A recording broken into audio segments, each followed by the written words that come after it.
PTI रहनुमा ने वजीर आजम से इस्तीफे का मुतालबा कर दिया। सेनेट के इजलास के दौरान सेनेटर अली जफर ने एहतजाज करने वाले अरकान को पार्लियामेंट के अहाते से गिरफ्तार किए जाने पर मजम्मत की, जबकि पाकिस्तान तहरीक इंसाफ के सेनेटर अली जफर ने वजीर आजम शहबाज शरीफ से मुस्ताफी होने का मुतालबा करते हुए कहा कि ये जमहूरियत, आइन और एहतजाज की आज़ादी के ताबूत में आखिरी कील है।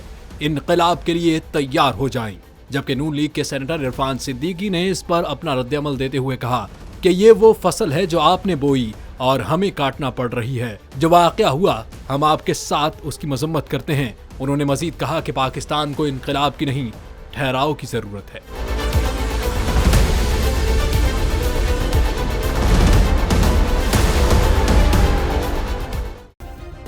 सब्सक्राइब करें और बेल दबाएं ताकि कोई खबर रह न जाए।